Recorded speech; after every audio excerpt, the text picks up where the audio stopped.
Welcome back to No Agenda, brought to you by Caesars Entertainment, a unique broadcast covering the meetings and events industry at large. I'm Courtney Stanley. And I'm Sarah Soliman. We begin with some bittersweet news. A couple of weeks ago, IAEE President and CEO David Dubois announced his retirement. His leadership of IAEE and within the meetings and events industry overall has spanned over decades. David joins me now to reflect on his career and share his decision to retire by the end of 2023. David, it's so wonderful to have you on the show. Now, you've had an incredible career in the industry, so what was the decision to retire now? Long story short, without getting into private conversations with my board, I decided that December 31, 2023 is when I'm going to retire from IAEE. I say that endearingly, with all due respect, with great desire to continue to work hard until I'm no longer the CEO of IAEE, so I'm excited about that.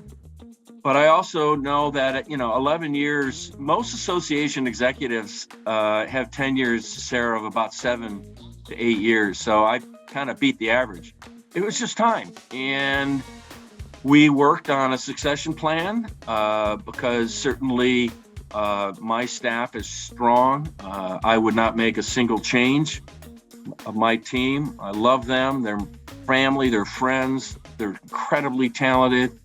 And so I'm going to be leaving the organization, Sarah, in great hands to, as I said, the lady or gentleman that they choose to be my successor, as happened with Stephen Hacker.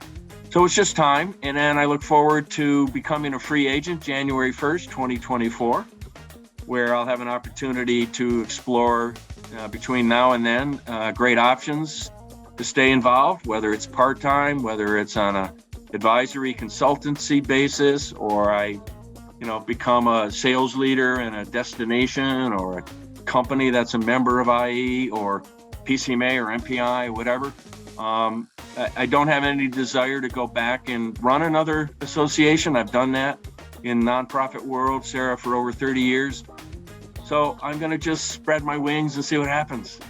You've done so much over the past decade as president and CEO of IAEE. What are you the most proud of? Sarah, having gone through and helped the organization and the industry back in 2012, work our way out of what was a difficult economic time coming out of 2008, 2009, and 10. By the time I joined IAEE in 2012, the economy was very good, very strong, and I took over an organization from Mr. Hacker that was in great financial shape, was an incredible resource and content provider to our global industry, and we had at that time a little over 30 countries where we had members.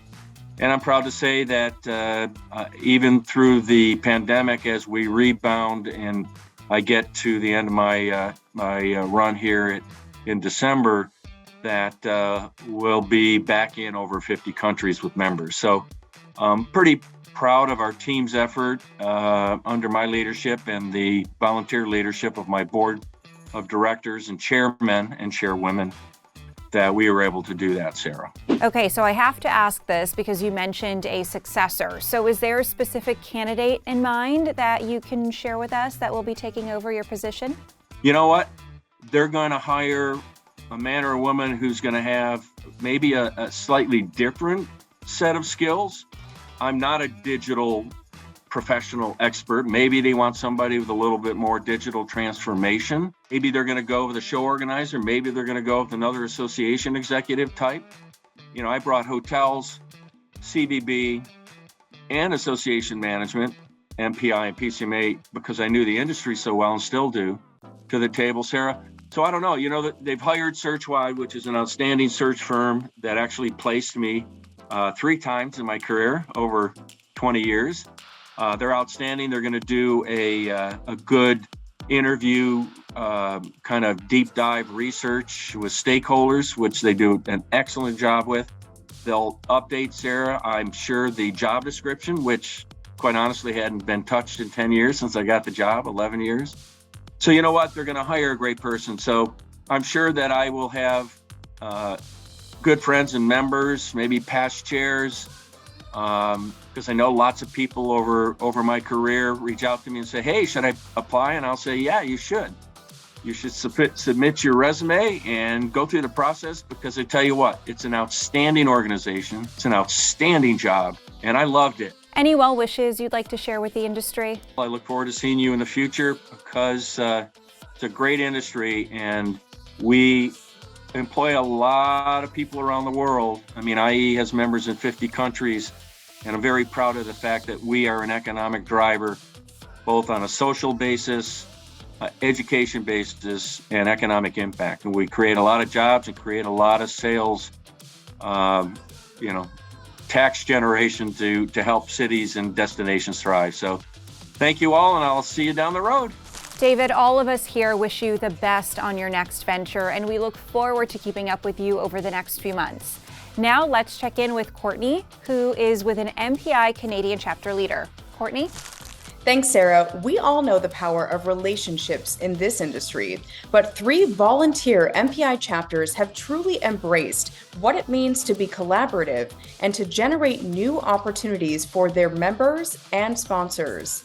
In 2018, MPI Toronto, MPI Montreal, Quebec, and MPI Ottawa launched The Event, a joint chapter educational experience driven by creativity. Joining me now to share more about the event and its success is Tim Whalen, past president of the MPI Toronto chapter. Tim, tell us about The Event and how it came to fruition.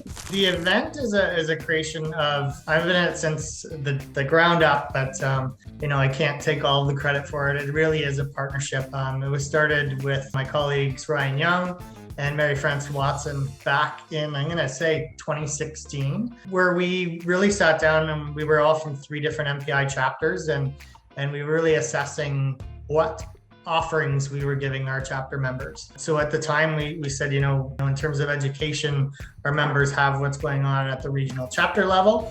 And then there's a big gap to what was going on at MPI Global that they were offering through WEC. So we kind of recognized that gap and thought maybe there's something in there that we could fill that was a bit more grand scale than what was going on at the regional level, but not quite the production level of a WEC. So we kind of took a leap of faith and sold our individual chapters on it, and it definitely filled the gap. And the event has earned an MPI Rise Award, so its success is evident. From a sponsorship standpoint, how have you been able to generate more revenue? We don't use the word sponsor, we use the word partner, because the destinations and hotels that come on board to help us and partner with us are really involved in the creative process as well. We wanted to involve them. So, first we were like, we don't want to just offer podium time and play a video and people fall asleep and there's no ROI. So from day one back in 2018, the premise was really to get the sponsors involved in bringing their destinations to life and activating their destinations and products, and not just speaking about them. So that's always been we've always considered them partners. Last year was our best year ever for partnerships and in terms of dollar amount. And we expected that just to roll in this year, but this year has been a bit more challenging with budgets being cut and partners not having the spend that they've had. So we've really had to get creative, and there's more than one way to piece together a puzzle, and we've had to really get creative in terms of maybe people don't have the funds to sponsor 2 days of breakout rooms, so we've linked partners together so that they can have half the expense, and maybe one takes the first day, one takes the second day. So about halfway through the planning process for this year, we really realized that we need to change our sponsorship strategy a little bit and get creative. We can't wait to see the creative ways your partners engage this year.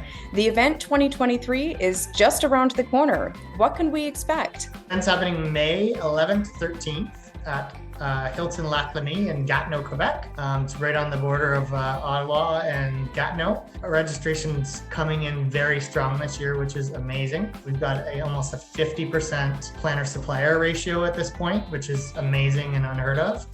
So we're pretty excited. I've told the chairs over and over that once they get on site and people are there and engaged and the creative juices are flowing and there's interaction, like that is the true payoff. And, during the hard times, we tend to forget about that. But every single time I've been on site at the event, the same things happen. A bit of magic comes to life. Tim, thank you so much. We wish you all the best on your upcoming event. Now, let's check in with Riesa for another segment of Events Express. Welcome back to another edition of Events Express, where we recap some unique event ideas in 60 seconds. On this segment, I'm taking you to Palm Beach, Florida, where I recently traveled to produce same-day video content for a conference. Grab your sunglasses, SPF, an umbrella, and some resort casual clothes. We're headed to the NACDS annual meeting. Welcome to the National Association of Chain Drugstores annual meeting. You're looking at footage from strategic exchange appointments. Think of these like hosted buyer meetings. Although the setting is informal, the business that takes place here is nothing short of groundbreaking. That is partially due to the casual, more relaxed atmosphere. Attendees tell me they look forward to these appointments year after year because everyone focuses less on all the formalities of face-to-face meetings and shows up more authentic given the vacation-like vibes. NACDS provides complimentary beverages and ice cream to keep everyone hydrated and cool throughout the day. In case of rain, NACDS works with its venue partner to ensure there is a backup plan. How often do we hear event professionals joke about the lack of sun and fresh air during a conference? As No Agenda focuses on wellness and mental health, the phrase sunny disposition isn't just a saying after all. Research shows that exposure to sunshine contributes to better mental health and a release of serotonin, a hormone associated with boosting a person's mood and focus. We hope this edition of Events Express helps inspire you to implement some outdoor activities into your next event. I'm Riesa Pascal. Until next time, friends. Hi guys, it's Gordon here. Please come and check out my newest restaurant, Ramsey's Kitchen at Harrah's, Las Vegas. The good news is we're open for lunch and dinner, and it's just a short walk from Caesars Forum. You can expect some of my favorite dishes, but with that amazing Vegas twist. Can't wait to see you. Caesars Entertainment is launching the Global Wellness Challenge, powered by Heka Health, in celebration of Global Wellness Day, taking place on June 9th and 10th. The challenge allows anyone to participate in a range of wellness activities and some healthy competition with your peers. You'll have the opportunity to win prizes for reaching your challenge goals and working your way up the leaderboard. Although we're a month away from the start of the challenge, you'll hear from wellness experts and Caesars Entertainment team members on the importance of physical, mental, and spiritual wellness on the next few episodes. The challenge officially starts Friday, June 9th and ends on June 10th. We encourage you to visit the link on your screen for more information on how to sign up and all of the awesome prizes up for grabs. In the meantime, No Agenda is chatting with Heather Rapp on the importance of wellness internally within Caesars Entertainment.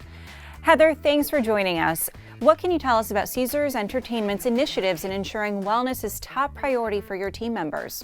Caesars is really proud of the commitment to health and well-being and all the different resources that we provide. At the hub is our on-site 13 on-site health centers we have at properties throughout the country. In an era where timely access to high-quality care is an issue nationally, our team members are able to get access to the care they need when they need it. This includes primary care, urgent care, virtual care, x-rays, labs, etc. And at certain locations, we are even proud to offer physical therapy, dietitians, medication dispensing, all geared towards eliminating barriers and delays for our covered team members and their families to then proactively address their health and well-being. We also encompass our corporate social responsibility efforts, which for us, our framework is people, planet, play. So we are focused on the communities in which we live and work, volunteering, charitable giving. We're also focused on the environment, very much focused on our environmental efforts, and encourage our team members to engage with us in that, whether that be while they're at work or while they're at home. Lastly, we're also pleased to offer an on-site benefit of on-site fitness centers in Las Vegas and Reno. These free resources really provide access to group exercises, Zumba, body pump, personal training, race coaching, and then there's also recovery tools available for those team members. All of those things are additive both from a healthy lifestyle perspective, but also from a team building perspective as our team members of all ranks are able to engage. So it's really amazing to see our frontline and top executives really sweating it out side by side. How do you see this internal well-being program evolving? Team member well-being program is really ever changing. It continues to evolve to meet the needs of our team members and Caesars Entertainment as an enterprise. We are piloting digital solutions and health coaching for chronic conditions such as diabetes and hypertension. We continue to build out needed services such as on-site pharmacy dispensing, physical therapy, and we really want to make sure that we understand the needs of our team members. What are the most critical needs that they have, and how do we provide tools and support for them to control their health and well-being, and again, live their best lives. As we think about our corporate social responsibility efforts and how those play into well-being and how those evolve, it's very similar. The world is ever changing, and we are proud to say that we adapt our efforts along with that to be able to ensure that we can provide the best well-being program for our team members. What are the benefits of healthy team members? Looking at the benefits of having healthy team members as part of our family is, again, healthy, happy team members can turn that energy into creating the extraordinary for our guests, but most importantly, it's beneficial for their lives as well. Heather, wonderful initiatives to ensure the well-being of the Caesars Entertainment team. And we are now joined by Janice Cardinal with Cardinal Creative and founder of Events Minds Matter. Janice, what are some wellness initiatives event professionals should focus on? I think that one of the things that people think when it comes to wellness is that it really means nutrition and diet and sleep. But in a work environment, what it really means is blocking out time on your calendar, taking more breaks during the day, using your phone and the alarm on your phone to remind you that you have to take a couple of minutes to get up from your chair and take a walk around or do a deep breathing, for example. Some people even meditate for a couple of minutes. Maybe prioritize your rest and not, try to be at everything all the time, especially, as an event professional, we're always so on the go that it's, typical and habitual for us to want to be at everything and to control things. I think that even before, a presentation, for example, or an interview, something you do that can ground you really is to take that breath, really get yourself into, a state where you're natural and comfortable. Concentrate on listening. I think that's one of the greatest things that comes along with wellness, because often when you're listening to somebody, you already are forming in your mind what you're going to say rather than listening to what the person has to say. Distractions are easy and we can get easily distracted, but again, just try to focus on one thing that person is saying, because then you really hear and you're able to give feedback properly. Take a deliberate pause, especially after receiving an email. This is something I learned not so very long ago, that do the 24-hour rule. Just make sure that you read it, you walk away from it, go to bed, and come back the next morning and answer that. Now, we tend to focus on women and our well-being, more so because of our industry makeup, but also because our ability to open up and share how we're feeling a little bit more. So when we look at men and their mental well-being, how has it changed over time within our space specifically? Our community called Event Minds Matter, we began with different pillars. And just recently, actually before the holidays, we talked about men in our industry because we're very dominated by women and we're always talking about women. But the reality is that within our community, we actually have 4 or 5 men. So, we shouldn't stop at what mental health or wellness means when it comes to men. And I think that men have more problems when it comes to sharing about their own mental health. And what we have done is that we have made it a priority and a pillar of our community. So one of the things that I have found very successful is this is a group within our community that is men leading men. So there are no women involved in this particular pillar. And what we do is we ask questions. We have reached out to several men in the industry who are respected and who are known, and they have actually written articles about their own journeys. And by doing that, we believe that we can get more men who, feel more comfortable talking about this. If we start to show others that it's not something to be shamed, it's not something that has to be a stigma. I think that a lot of people will look at this, and not only, men, but women who have husbands at home, who have sons, who have, nephews, who have, cousins that are men, and they're gonna listen to what these gentlemen have to say, and they're gonna potentially go out and spread their voice about it. And that's what it means really in our community, is that we are looking for support to get louder. We think that everybody's voice matters, whether you're a man or a woman. Janice, thank you. There is always so much work to be done around well-being, particularly in our chaotic line of business. We are very excited to embark on this wellness journey with Caesars Entertainment, and we'll bring you more compelling interviews as we get closer to the Global Wellness Challenge. That does it for us on this episode of No Agenda, brought to you by Caesars Entertainment. Be sure to mark May 18th on your calendars, as this will be our next show date. Thanks again for joining us, and don't go anywhere just yet, because we've got a quick message from our sponsor, Caesars Entertainment.